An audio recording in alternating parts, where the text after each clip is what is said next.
Shiny Happy People is officially Prime Video's biggest documentary series debut of all time. People are discovering how Bill Gothard and the IBLP cult ruined the lives of thousands of people, and it is sending absolute shockwaves across the religious community. Today, we're going to be taking a look at some of the Shiny Happy People cult's most notorious programs, including Character First and Alert, the infamous paramilitary program that's still operating today in Big Sandy, Texas.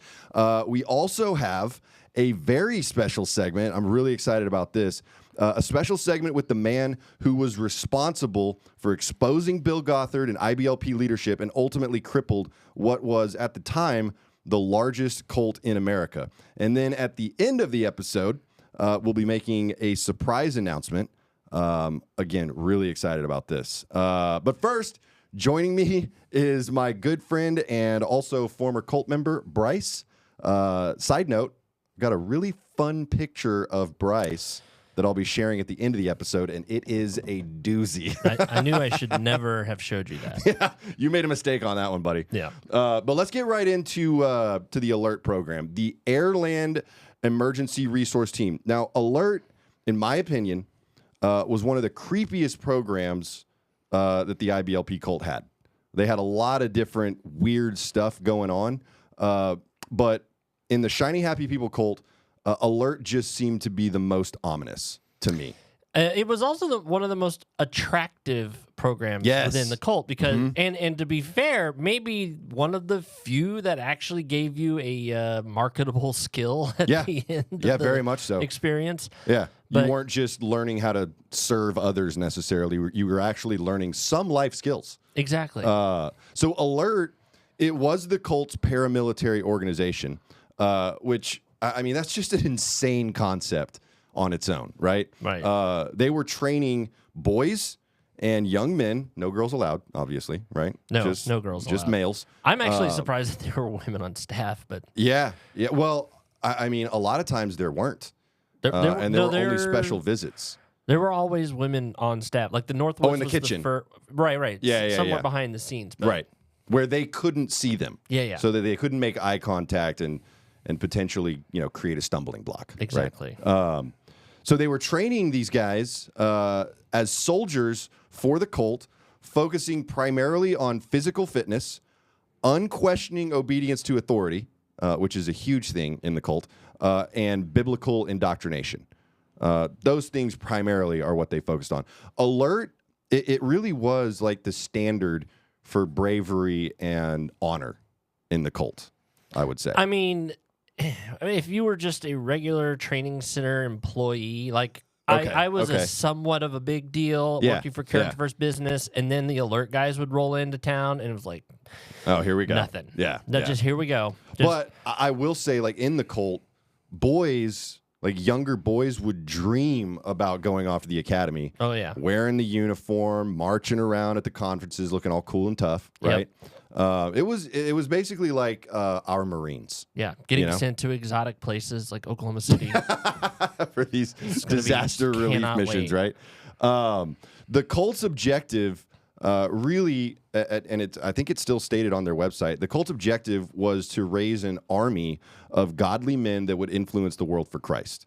That's what they were doing with this program. That's kind of the phrase he put in everything, but yeah. Yeah, that's very true.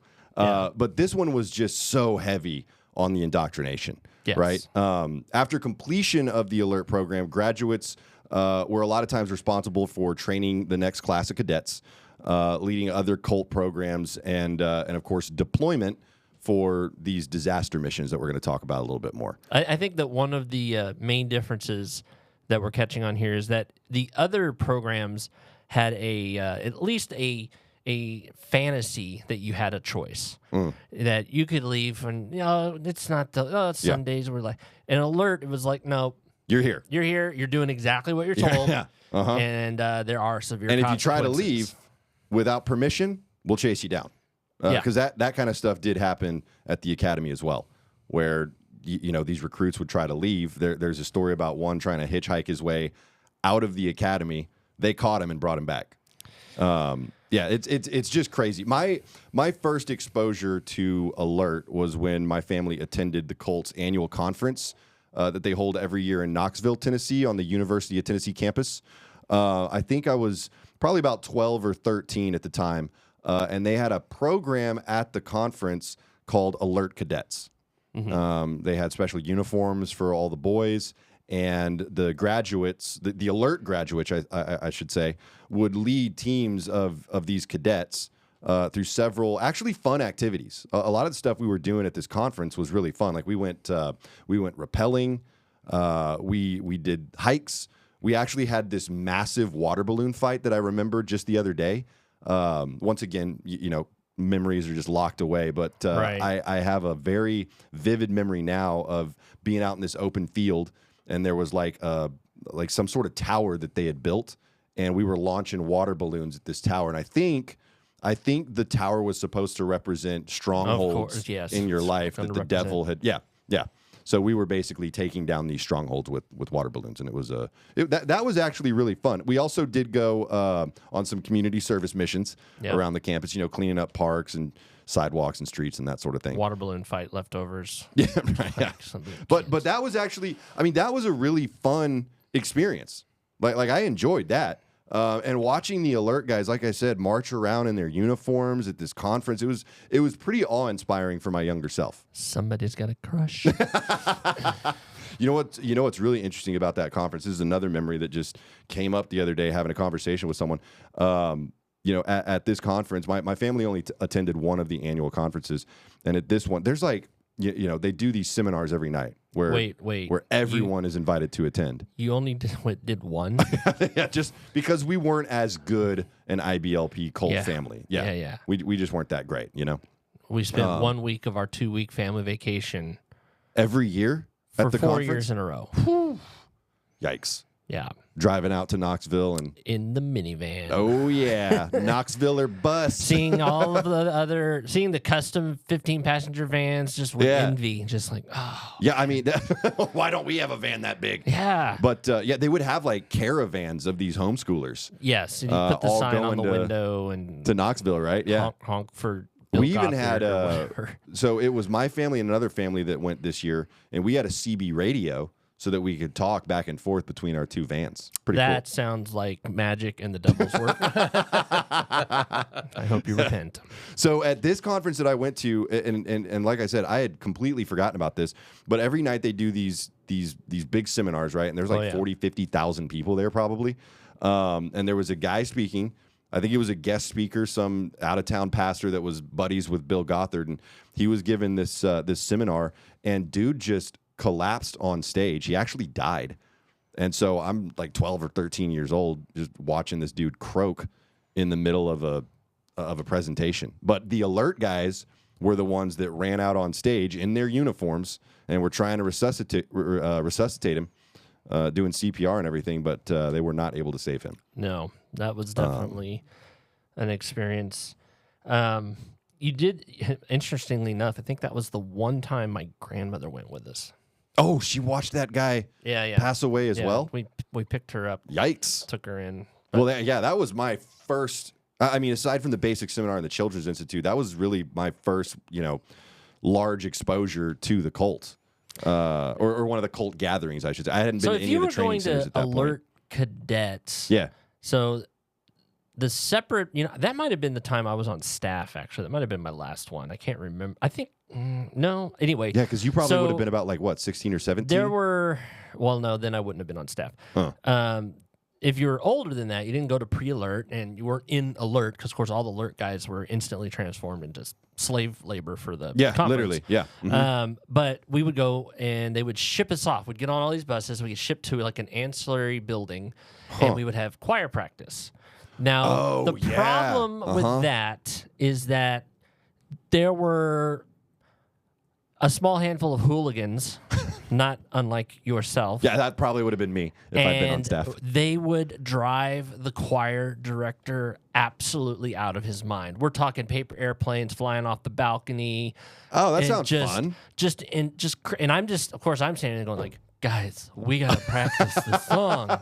come our on. song's not going to be good, y'all. And the choir director's having a meltdown. within like 20 minutes, he's like getting people to go and capture the children and remove them from disrupting the environment. You know they're going to get, isolated and hand delivered to their parents. I don't know if they had prayer rooms at the Knoxville conference, but if they did, buddy, they were going away. We rented the whole campus practically. Yeah. So. Mm-hmm. I mean, when you went to the conferences, you actually slept in University of Tennessee dorm rooms, I believe. I think we only did that once. We usually had a hotel. Oh, you got a hotel? Well, lucky you. Yeah, with an indoor swimming pool. Howard Johnson, am I right? Okay. All right. And you were allowed to swim in it? With the other families from our hometown. That is edgy. I know. Yeah, so that was my first exposure to Alert. My second encounter with Alert was not quite so pleasant. This is when I was sent to behavioral rehab. That was the Life Focus program at the Indianapolis compound in 1999. And that program was run by Alert graduates. And their mission was to take what the cult considered rebellious teenage boys, and break them down over the course of a few months, right? And so these guys, there was almost no oversight on this program. And if so you made it through Alert, you didn't need oversight. Yeah, you were locked in, and yes, the switch was thrown. You were now a man of God, right? That could do no wrong for the most part. Yep. So these Alert team leaders, they were allowed to do pretty much whatever they wanted with their individual teams. And, I mean, they put us through weeks of extremely intense manual labor, brainwashing, interrogations. I mean, it was, and obviously solitary confinement as well. Right. It seemed like a lot of these Alert guys had a massive chip on their shoulders. I mean, I don't know. Can we blame them? I mean, yeah, that's true. After what they'd been through. Yeah. Through their training. Exactly, and then yeah, it's not like you got raises. I mean, you got promotions and stuff. Yeah, you were getting paid. I mean, maybe you were getting paid a little bit, but well, minimum wage, and then they take you out for room and board. Yeah. Mm-hmm. And then, of course, you're supposed to tithe part of that. I don't know if these Alert guys were getting paid to run the Life Focus program, honestly. Yeah, probably not. I think it was a volunteer position. It's a check mark in your life journal. Yeah. I mean, my family paid for me to attend the Life Focus program, obviously. But yeah, as far as the team leaders, I think it might have been volunteer. And so there was very little oversight. It was a very negative experience for me. So the background of Alert, it was originally established in 1994 by a retired colonel, Ron Furman. Originally, their training facility was at the Northwoods compound in Michigan, right? But then in the year 2000, they moved down to Big Sandy, Texas, which, I mean, that kind of became the crown jewel compound for the cult. I think that was like 99. I want to say 1999. When they acquired it? They got that. So they acquired the Big Sandy facility in 1999 and then moved Alert to it in 2000. Yeah, I mean, it would have taken a lot of time. There was work to be done at the campus. Well, yeah, because that was the former Ambassador College. Yes. Right? That they essentially had to renovate. And Hobby Lobby, David Green, the CEO of Hobby Lobby, had a big part in helping the cult acquire that property. Yes. Yes, he did. So Alert is still active today, which is, I mean, that's one of the craziest things about this, right? Is it did not go away, when the cult lost not all their power, but most of their power in 2014. So Alert is still going on. You can still sign up for the academy. I don't know how much it costs, but you would basically go through a 9-month training program. Right. Starts with basic training, and then you can move on to intermediate training, and then finally advanced training. Their website claims that over 2,600 people have gone through this program. I'm not sure how accurate that is, but that's what they say on the website. It's primarily run by retired military personnel, obviously. And super fun fact, they are planning their 30-year reunion for February 2024. Super excited. Man, I hope some guys that went from alert into the military and they come out there and they're just like tatted up. They can't actually speak, make it into they special can't go forces 3 sentences without 5 F-bombs, Yeah. you know, because they've seen some stuff. You know? because they've actually done the real thing Right. now. Yeah. I want to show some pictures of alert. Josh, can you put this on the screen and let's go through some of the slides. So here's some of the alert guys in formation. And I think, Josh, if you advance to the next one, we've got some training exercises on the next picture. Oh yeah, look at that. They're I don't know what's going on right there, but it looks like they're praying Inspection. almost. Yeah, something Nah. weird. And on the next one is another training picture. These are all well, I guess like marketing pictures that Alert actually uses. So there's some guys doing who knows what. And then to the next one, Josh. This is actually Alert at the Knoxville conference. These are the guys at the conference when they do their marches across the stage, and they have the Alert men's choir that sings a few songs. They even have their own CD that they recorded. I own that CD. Yeah. Go ahead and go to the next one, Josh. This is them at one of the. I think this is actually the Northwoods facility before it was moved to Big Sandy. So go one more, Josh. And this is Big Sandy. This is the current Alert Academy. Yeah, so really exciting stuff. Alert's basic training phase was notoriously difficult. Josh, you can advance one more.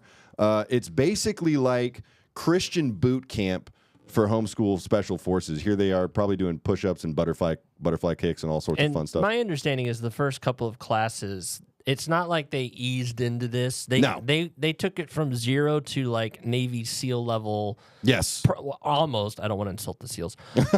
Almost Navy SEAL level intensity, which is not necessary at the age of. Well, yeah. I mean, they want 17. it to as closely resemble a military training experience as possible, and I think that's very calculated on their part. Yeah. I think there's a reason behind that. Recruits lived at the Alert Academy during their training. They slept in barracks. They ate in a mess hall. For the training, they heavily utilized sleep deprivation, starvation, and intense physical training, really to physically and mentally break these recruits down. And that's things that special forces do. Yeah, it's absolutely. Thing. And it's so you can indoctrinate them with whatever you need to. Probably has some oversight by a psychiatrist of some kind. That's right. Unlike Alert. For Alert, there wasn't really any attention that was paid to your physical or mental well-being. I think they came up with this program when they couldn't break you, and they're like, we really got to ramp this We up. got to do something. We got to get him away from the city. I would love to take credit for that, but it was established in 1994. Oh. And I think that's even before my family was part of the cult. Well, maybe like right as we joined. Maybe they saw it coming. Who knows? Yeah. But that boot camp phase is just where I heard the most horror stories. Coming from Alert graduates, that this was really a nightmare for them. Even the guys that wanted to be there and continued through the courses, this whole process was just an absolute nightmare. And to be clear, I met several Alert guys. I was around them during their deployments in several places. Mm-hmm. They never said one negative thing. Oh, of course not. Yeah. No, of course not. You couldn't. No. Because that was a trial by fire for the Lord, right?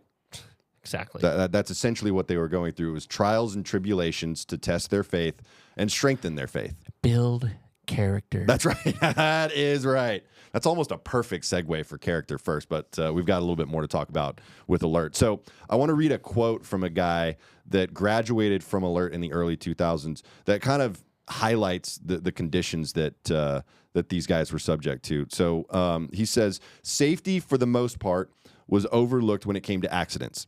A kid had a heat stroke on one of the hikes, and they splashed water on him and made him keep going after a short 15-minute break. Another kid had a hernia full-on sticking out of his gut, never went to a hospital. From what anyone knew, he was always there, and it was present until graduation. Another kid fell off the oak course rope, From the top, pretty sure he at least fractured his foot. Never saw him in a brace or cast, but noticed a limp from that point on. He also tells a story about how a kid that was trying to get to formation, that was late for formation, ran through a sliding glass door, like broke it, lacerated his face. They didn't take him to the hospital, didn't get him stitches, just kind of bandaged him up, you know? This is what these guys were subjected to. And once again, it was to break them down. We want to physically, mentally, and emotionally exhaust you so that now you are putty in our hands. Yeah, right? Exactly. After the graduation, after you had graduated from the Alert Academy, there were a few options, right? You could stay in Big Sandy to help train the next team of recruits. You could go volunteer at one of the compounds, typically leading one of the training programs like Life Focus, which is, you know, the guys that led most of our teams when I was in Life Focus. You could be deployed on a disaster relief mission, which we'll talk about here in a second. Or for some of these guys, they were like, I've had enough. I'm going back to normal life. And of course, I mean, Brice, that's why you never heard any of the bad stories from Alert graduates, because these are the guys that wanted to stay on. Right. And they would also deploy to, you know, whatever newly acquired dump, you know, Little Rock, notorious, massive hospital. Yeah. Stripped of all copper wiring. And they're like, we're going to send a team of 10 alert men. The alert we're men going to rebuild this whole thing. It's like, Well, we talked in another episode about how when I was in Life Focus, you know, our teams and the alert guys, we went and basically stripped out a barn down to the studs and then re-sheetrocked it. I mean, we basically renovated this thing while I was at the Indianapolis compound because that's where they had one of their orphanages, right? I helped build the conference center at Oklahoma City, which is where the pool used to be. Oh, really? And that's where they turned it into the auditorium. Oh, because we can't have a pool. And the one time I was there for a month and they put me on the maintenance team, that lasted 3 days before they're like, this guy is causing more problems. Because I was like, I don't know. That's a great tactic, though. It is. I just don't know how to do these dishes. It seems like you're so much Then better. they put me in the kitchen, and I was perfectly happy with that. Okay. You just didn't want to do the manual labor. It's just not my jam, man. But Yeah, I can cook. Listen, I hate it too, especially after renovating that stupid barn in Indianapolis. Now, the deployments were kind of interesting, right? The disaster relief deployments were, I think, the most actual good that the alert program actually did. Yes. Right? I remember hearing that they had been deployed to help with search and recovery after Hurricane Katrina. You had mentioned something about the Oklahoma. So when the Oklahoma bombing happened, the Oklahoma City Training Center is like 3 blocks away, and these guys sprinted over there. They were there and they went. Yeah, these guys definitely did good. And they were looking for action, and that was in 1995. So that was like after some of the first graduates had come out of the academy. Oh yeah, I think the training center was new, and of course they were there working. Yep, helping restore it, right? And then of course later with the F5 tornado hit Oklahoma City, which my sister lived through, and I was there the very next day. Wow. And they brought everybody in for that. And later in my own hometown of New Braunfels, we had a massive, insane flood, and they all came down. That was just a few years. Well, no, it was like 10 years, 15 years ago, right? It's longer than that. Oh, sir. even okay. All right. We're talking 2002 or something. Oh, wow. Like that. Okay, I was thinking of a more recent one where the river flooded and a bunch of houses over there. It is every 10 years. But yeah, something like that, yeah. So they have been deployed. If you remove all of the hell that they had to go through and all of the indoctrination and the, craziness, if you're just like, oh, it's a young men's search and rescue team, cool. That might actually not be so bad. It's not a bad idea. But that was not the ultimate goal of the cult with this program. And that's where it gets, in my opinion, pretty sinister. So I will say this, on that deployment to New Braunfels, it was really funny watching a squad of alert guys drink out of a can that said Budweiser on it, because Budweiser always has water to deploy. Oh, yeah. So here's all these guys, and they're loving it. They're just like, yeah, we get to fake drink beer. Exactly. Oh, wow. We're so sinful. It was hilarious. That's awesome. Now, Alert's website, it brags about how many graduates have gone on to serve in the actual military, in the police department, the fire department, EMS, local government, other civic organizations. And I wanted to read something from the Alert Academy's website. I just think this really highlights what their primary mission was. The Alert Academy is an intense post-high school Christian discipleship and training program for young men who want to live with purpose and make an impact. We forge men to be spiritually sound, physically fit, and ready to serve. Alert utilizes a military-style structure, intentional discipleship, unique experiences, and professional skills training to create an environment that facilitates the forging process. I love that phrase, forging process. They are not hiding the fact that they are putting these guys through the fire, right? Yeah. Our 9-month training program consists of 3 phases, which we talked about: basic training, a mentally and physically demanding boot camp, intermediate training designed to develop personal competence, critical thinking, and a service mindset, and advanced training, professional instruction and mentorship in a man's chosen training option. So they are very direct about wanting to essentially strengthen these recruits in their faith. That is the primary purpose. We want to have these godly men influence the world for Christ, as we said. That's the whole goal, right? There's one other thing, and this is about their uniforms. I mentioned that earlier, watching these guys, march around the conference centers and all this fun stuff, and it's kind of like I said, awe-inspiring for younger kids, right? Look, you got a boost every time you went to these training centers because, Mr. G was a hype man. Every program, every little program he thought of was going to be the best thing.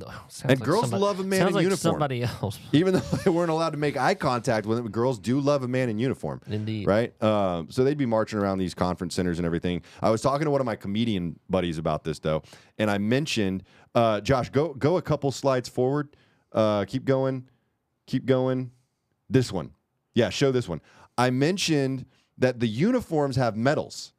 Notice that, Brice? How they've got medals on the uniform? Well, he was wondering what they got the medals for. There would be deployments for sure. Was it for avoiding eye contact with women? Was it memorizing extra Bible verses, maybe? I don't know. But it's funny, right? But it also points out the kind of environment that the cult was trying to cultivate within this program, right? Yeah. It's all about the pomp and circumstance with very little substance and a very rotten interior underneath this shiny, happy surface, right? Oh, yeah. Now, I posted, I mentioned this to you, Brice. I had posted some short videos on social media just kind of explaining the background of the Alert program and immediately got attacked by some graduates from the program. Right away. Did they say when they graduated? I'm curious. No, they did not say anything about that. I have their names, so potentially I could figure it out probably, but I didn't feel like digging that deep. They explained to me, though, that Alert was a great experience for them, and maybe it was. Like you said, there were probably some guys that really appreciated and flourished in that program, that they weren't being trained as a military to overthrow the government or anything, which I never even said. Right. That I didn't know what I was talking about. And basically what they were trying to do was separate Alert from the rest of the cult experience. Like, this is a standalone program on its own. No. That's ludicrous. It's got a foundation. Utter bullshit. Yeah. Yeah. They also told me that I was only attacking the IBLP cult because I was bitter and resentful. And that I should reach out to the cult for closure. Yes. I think that Davey has built a stronghold of bitterness in his heart. Now, what we're going to do, I need a paper, we're going to draw a grid. And I'm going to show you how Satan's arrows are attacking are you. penetrating me right now. I'm being penetrated by the devil. This is a classic example, right, of the deflection and blame shifting that the cult uses all the time. Yeah. And we're going to see more of it because Bill Gothard has actually been a little more active on his social media recently, and it's the exact same tactics, dude. It's the exact same line of bullshit.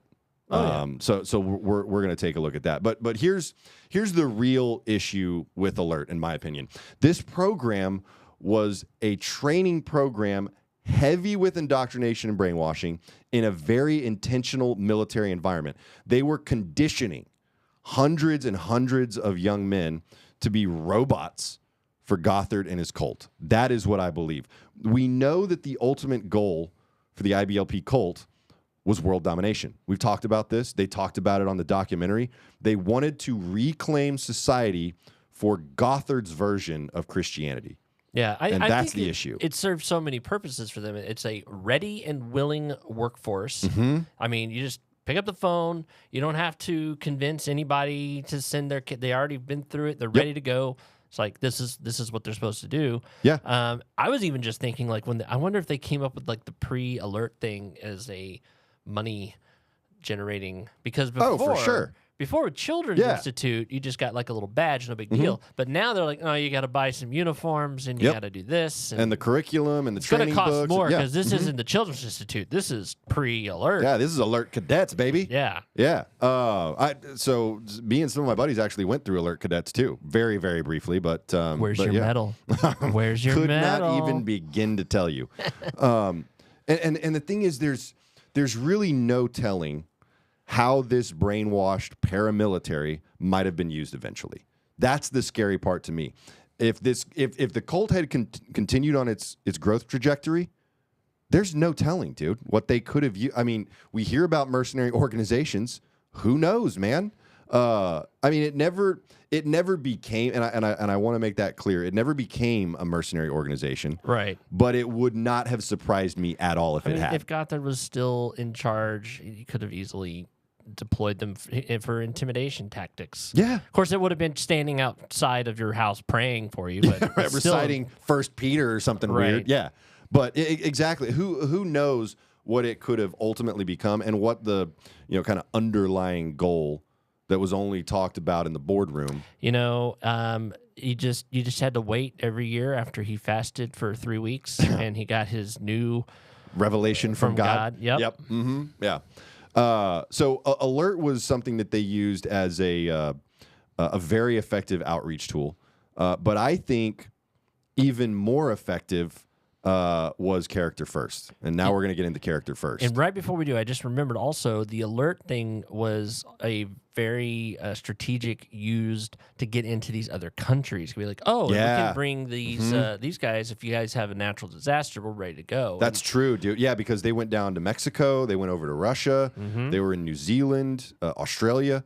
Yep. I mean, they were all over the world. They would get deployed all over the world. That's a really good point, is you could essentially tell a local government, oh, hey, you need some cleanup help? Well, we've got these guys that we can send over, but we're going to need XYZ from you. We're buying a facility in your city. We need some tax breaks. That's all.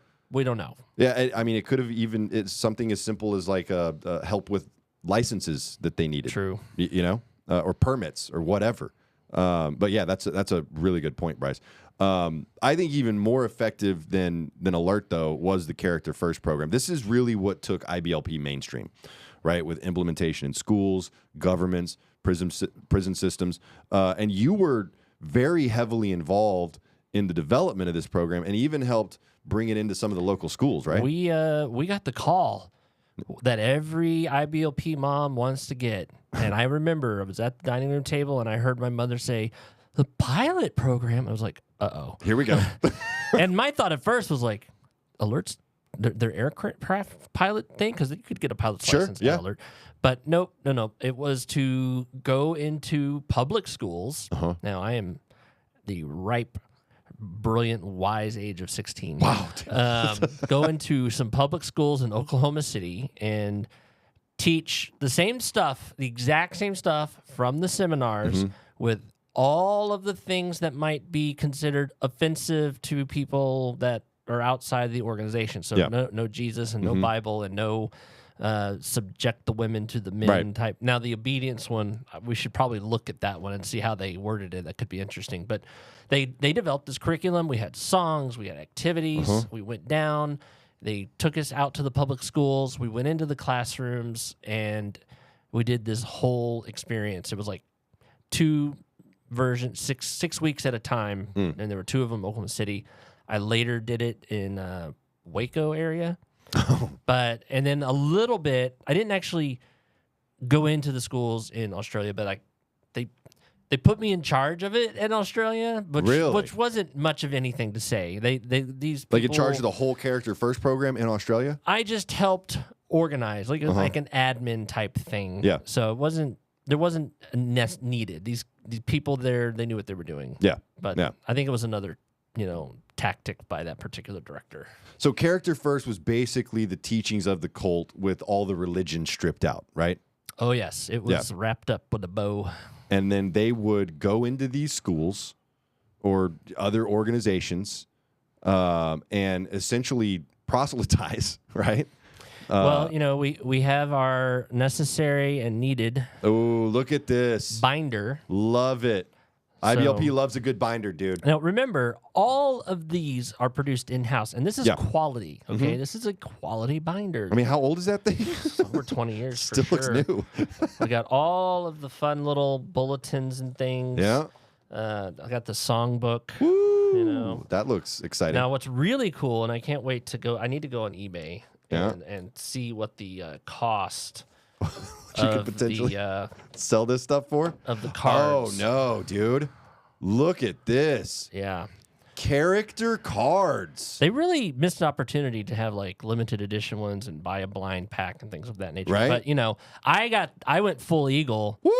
So this is worth got the whole collection. Extra right here. What are the character qualities that are on there? Don't make me say them. Yeah. Actually, it's interesting. It just has the name of the animal on the front. It's like lion. And then you flip it over. It's like truthfulness. Yeah, I love the truthful lion. Yes. Obedience. I will obey my authorities immediately. I will have a cheerful attitude. I will complete all that I am expected to do. I will not complain, and I will go the extra mile. Those look grade 10. Easily. I mean, this character first program, it really was a way for the cult to get its hooks in, right? Outside. And just like the alert program, if you take the foundation of where this came from, there's nothing inherently wrong at all with trying to teach kids about being sincere, being orderly, and being truthful, all this stuff, right? And to a degree, obedience. If they tell you to not run in the middle of the highway, don't do it. There's certain aspects, and so it's not exactly like the kids had a bad experience. Right. It was definitely different for them. I have a whole, bag full of notes from all these kids from all over. So it's, it's just the foundation. Right. It's what they were. What would it have become if it had just Where kept were they going? going with it? Exactly right. Because, but at the same time, even something as simple as that obedience card. Yeah. I mean, that is unquestioning obedience. Yes. Right? Well, how far can you potentially take that? As far as you want. As long as people that's the whole issue with it. Are on board. It's problematic to me. Yeah. Because once again, you're just creating these little character robots. Just like Alert was creating these little military robots, now you're creating these little minions. Yeah. And that's what was scary about this program is how widespread it really was. I mean, it was all over the world. Oh yeah. And they were gradually moving it public, right? This was no longer confined to fundamental Christian homeschoolers. Now we've got this, out there in the secular world. Yeah, and I mean, it went from character first education, and then he built the character first for business, and they would get businesses to subscribe to the newsletter, and then I forget how much it cost per bulletin. Hobby Lobby ordered the biggest. They had the biggest order. I forget. It was thousands and thousands because it went out to all their stores. Yeah. And it just people would fly in, dads would fly in, take the week-long course, become a certified consultant. Right. So that's like $400 for that week, plus room and board. And some of these dads are not, they're barely making it. Already. And now they've got a small business. Really? They would get a commission. Based on how many businesses they were able to implement this character first program? Yes. Wow. That's sounds like a pyramid scheme a little bit, but but it was no secret that character first was an IBLP program, right? Like as you were going into these schools and businesses, like they knew where this was coming from, right? I honestly don't know. I don't know how they could not, but they always made it very clear that they were separate. Right. If people questioned it, it's like, oh no, Separate business. Or separate organization. Separate we endeavor. lease an office in this giant building they own. Yeah. And we lease the children that work for us. Yeah, It's we're great. all on the compound, but you know, it's separate. But it's transfer pricing is really what it is. But I mean, to me, this was just step one, right? Once you get these public school kids, attracted to your Character First program, now maybe you can get them to invite their parents to the basic seminar, and they can attend Children's Institute. Then maybe they become a part of the cult, and now you've got new followers. So this was just a way to indoctrinate the next generation that wasn't necessarily already involved in the cult, right? Yeah, and I don't see how it could have possibly been successful in today's day and age. This cannot compete against a PlayStation. Well, I mean, maybe they would have developed video games, dude. Character First, the video game. Oh, How cool first it would have be? been a college, and they're like, all right, we have the Armor of the Lord video game. Here we go. That it would have been a first person, probably like fantasy world. I don't know, like a World of Warcraft, but without the magic. Of course, because magic's evil. But okay, so you were involved with Character First until when? You like right until you left the cult? I mean, I had basically forgotten that I was somewhat involved with it in Australia because I really didn't do much. But yeah, I came back from Australia, and I don't remember consciously making a decision to not go and serve. I just was like done. Yeah. And I'm like, I'm not going. But you wanted to have a life at that point. It's like I'm 21 and I don't have a car and no professional experience whatsoever. You've just been essentially volunteering. I mean, I had a checking account in a Roth IRA because my parents were nice. moving in that direction, but no. Yeah. So you left. Character First continued on until I'm assuming until the cult really lost its power in 2014.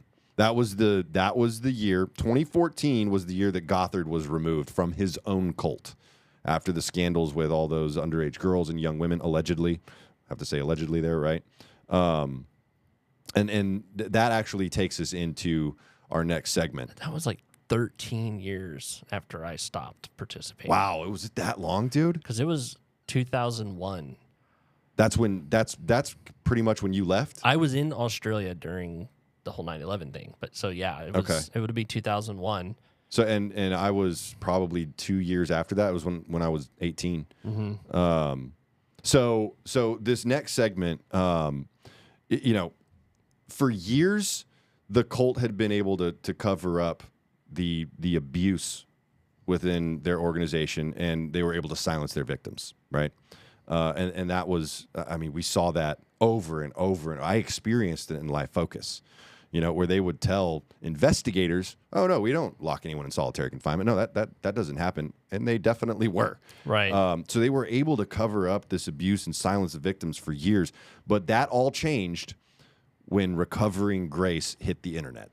Yes. Dr. John Cornish created the Recovering Grace website in 2011, basically as a forum, a supportive forum for ex-cult members.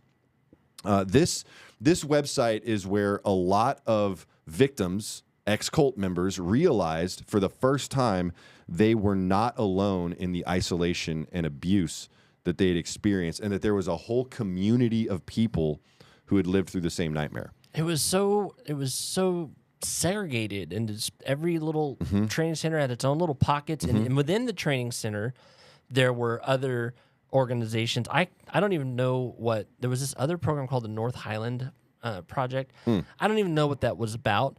Those people were sinners. We saw them going and getting McDonald's, and just, they roamed the halls at will. They just had a lot of freedom. I was like, what they're not even ministering practically. Right?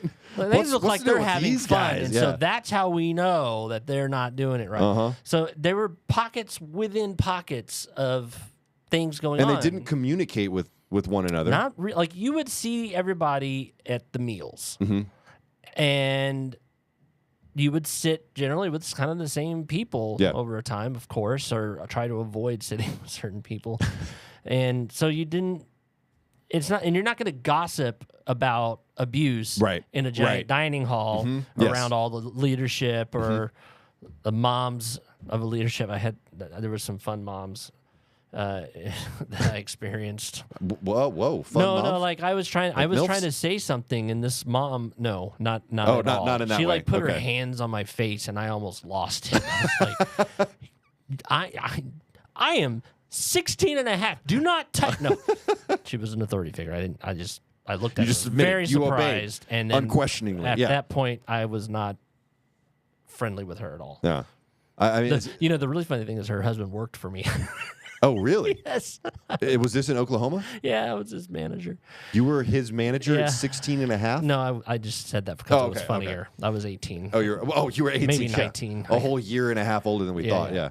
But yeah. I mean, this isolation that you would experience within the cult was just insane, right? Yeah. But then Recovering Grace blew that all wide open.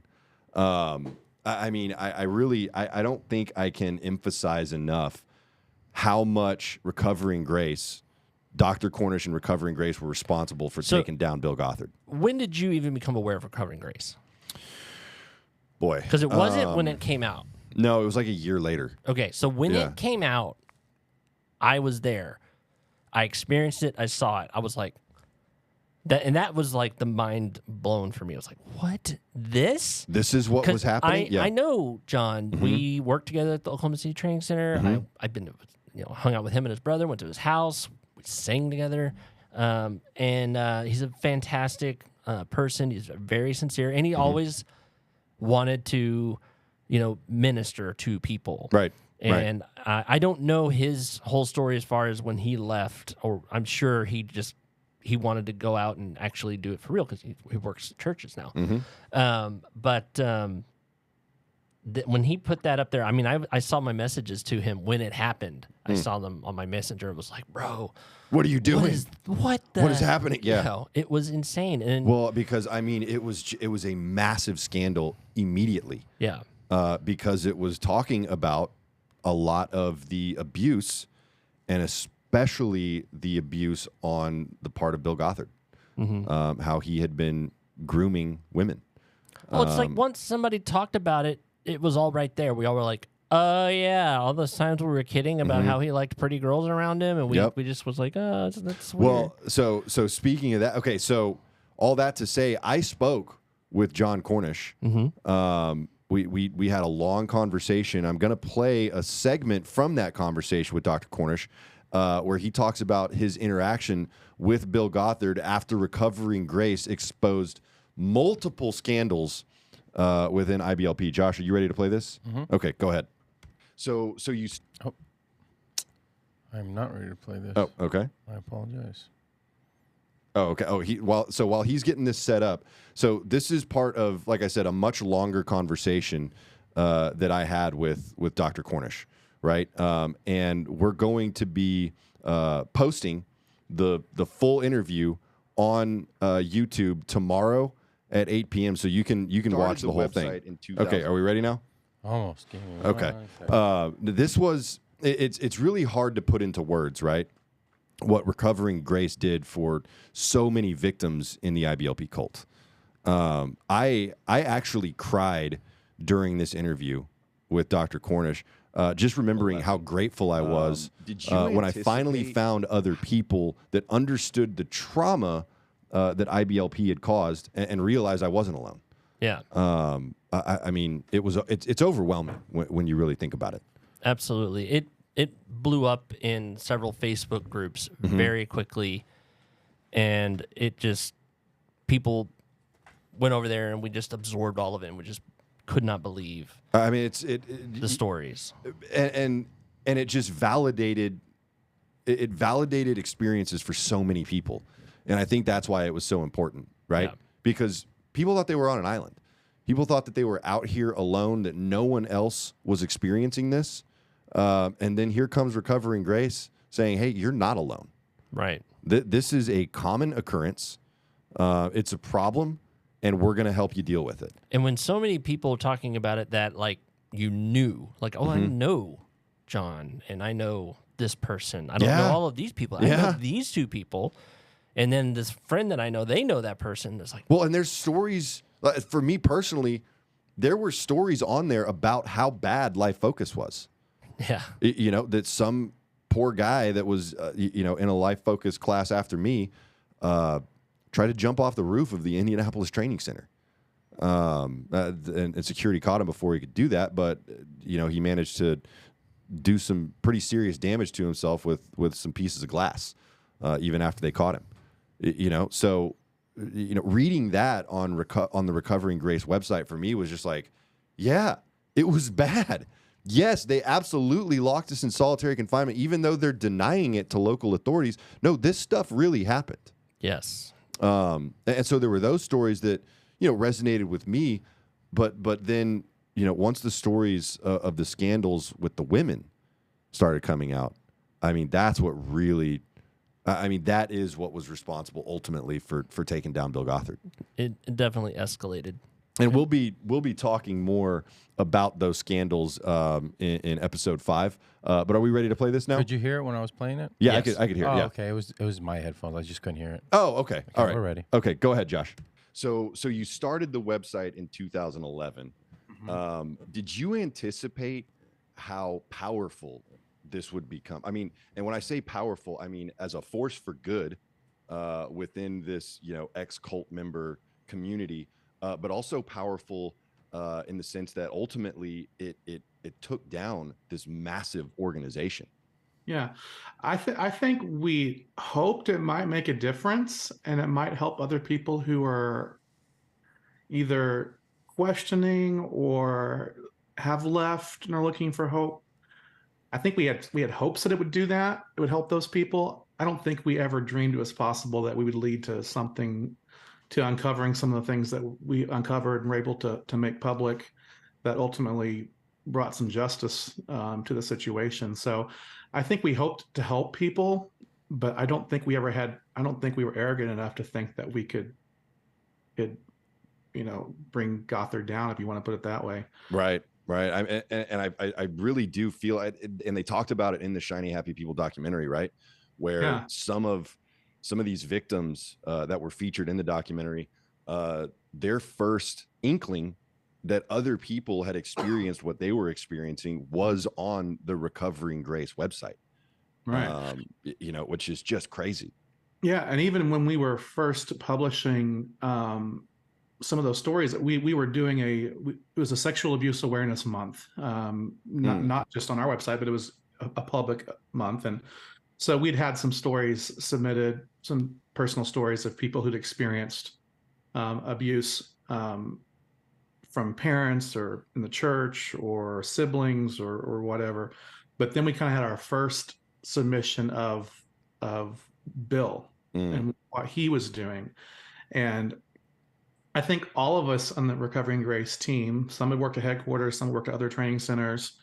All of us had heard the kind of the rumors that, right, or just kind of the gossip that Bill had his favorites. I remember hearing that in my hometown when I was like 13 or 14 years old from someone who worked at headquarters, saying, "Oh yeah, this is kind of one of his quirks, is that he likes pretty blonde girls." And it was almost kind of like, you know, that's just how Uncle Bill is. You know, he just.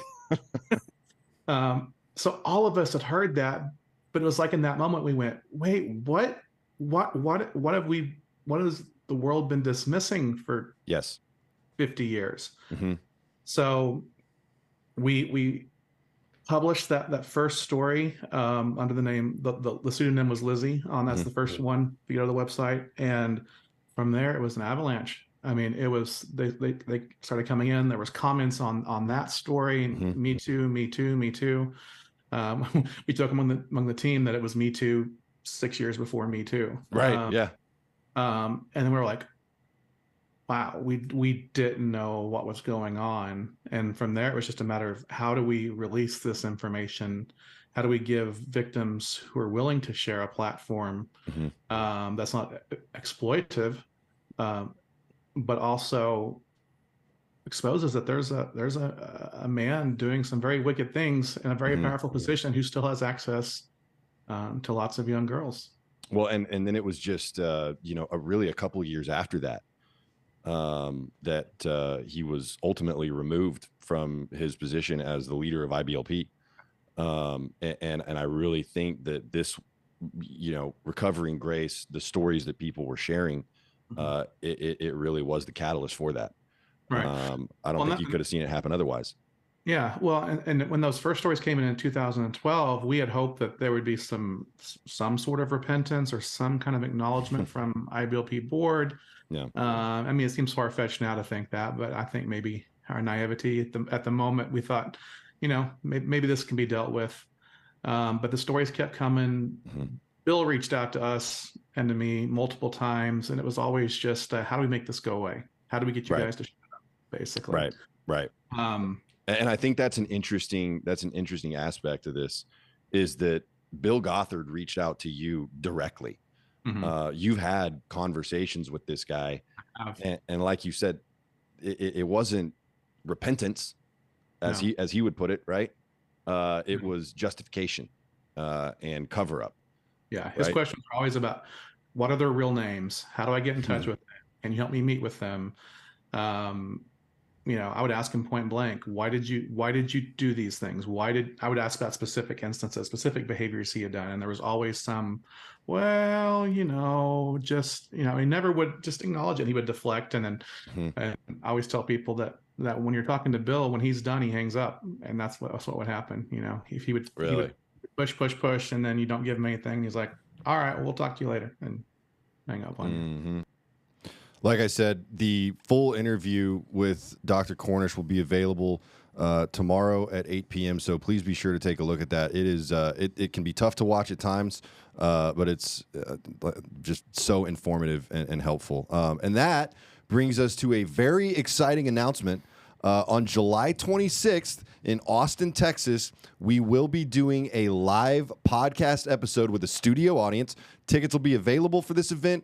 We'll be having several guests that used to be in the IBLP cult, some guests that were a part of the Shiny Happy People documentary, just to talk about their experiences and answer questions from the audience. All proceeds from ticket sales for that event will be donated directly to Recovering Grace to help continue the important work that they are doing. We're about out of time here, so we're going to have to. We were going to talk a little bit about Bill Gothard's social media, some of the recent activity, but we'll talk about that in the next episode. I think that it's going to be really interesting to see what his team continues to communicate as this thing continues to just blow up all over the country. So in the last episode, we showed a throwback picture of me and Brice that folks loved it. Your goatee was a huge hit. Oh, it was on point. but we were at a restaurant with a bunch of women. It was so bad. Very, very exciting stuff, y'all. So to close out this episode, I wanted to give y'all another throwback, but this time it's actually Brice and Bill Gothard himself. Josh, can you pull that up? Look at that. Brice, tell me what's going on here. I vaguely recall that this happened after I was in the young men's counseling seminar, which I, to this day, cannot tell you what it was we were learning. Yeah. And I think I was on the front row. I think my team had front row seats because we were overachievers. And I remembered literally doing this for my mother. I was like, "Could you take a picture with me for my mom?" And and I'm sure your mom was thrilled too. I'm sure I'm honestly surprised it's not framed. I'm surprised she doesn't have like an altar with this picture on it. Yeah. Like with yeah, like a shrine to Mr. Gothard himself. Wow, did you feel like any kind of power? Oh yeah, no, I felt it. I was like aura? I want to get away. I gotta get away from this weirdo. I can't get away with anything. And this kind of shows how short he is too. Yeah, I don't remember that. Yeah, because you're taller than him in this picture. And how old were you? This would have been very, very early in our days there. It could have been 94. Oh wow. 95. Okay. Something like that. So you weren't even what? You weren't even 16 at that point, right? I was either 14 or 15. Okay. Maybe 15. I don't know that my mother would have You let still me had a couple travel growth spurts left in you after this, though, right? in the airport, by myself. There were magazines in the airport, sir. Wow, I mean, this needs to go in the scrapbook for sure. I mean, this is Look, it's all going to go back in the box. I found it. absolutely I'd like to take it out y'all. every 10, 20 years. And It's compelling stuff here. yeah. Hey, if you show up to the live showing in your alert uniform, half price. Half price tickets. Oh, and I should mention, I didn't even mention it, but Dr. Cornish is planning on attending that live show. It'll be great to see him again. It's been a long time. The guy has so much knowledge and experience with this cult. Any question that anyone has, he's going to be able to answer. I won't make him play Southern Gospel like I did before. Maybe we can play some Farkle. Oh my gosh, he was not a participant of that. I don't believe. Were dice evil for you? Look, we played some Southern Gospel songs, which are can be a little fringy, might have a little backbeat there. Yeah, yeah. Potentially summon a demon on the piano. He was just unmatched at the facility. I mean, he is a master. Oh, he is. He is a phenomenal musician. I mean, that's what he does full time now. Exactly. It's really cool. So in the next episode, we're going to be talking more about the scandal that finally took down Bill Gothard and what it was like getting out of the cult, deprogramming from all the brainwashing and trauma. We're also going to be answering some of the questions that we've been getting from previous episodes, especially like in the YouTube comments. I know people just have so many questions, so we're going to try to answer a lot of those. A couple people have asked whatever happened to the girlfriend that I had that got me sent to rehab, and that's actually a really sad story. So we'll talk about that, but primarily I want to just talk about what life has been like after the cult. So we'll be getting into that starting in episode 5, and we'll continue a lot of that through episode 6. We've got some additional really interesting interviews with other special guests that I cannot wait for y'all to see. So please stay tuned for all that. And to be fair, every ex-girlfriend of yours I've met has had a sad, tragic story. I don't think you needed to bring that up, right? You brought this picture, so... That's true. You know what? Turnabout's fair play on that. That's your revenge. Okay. Well, thank y'all so much for watching. We'll be back next Wednesday at 8 p.m. And look forward to hearing from all of you. Thank you so much. We love you.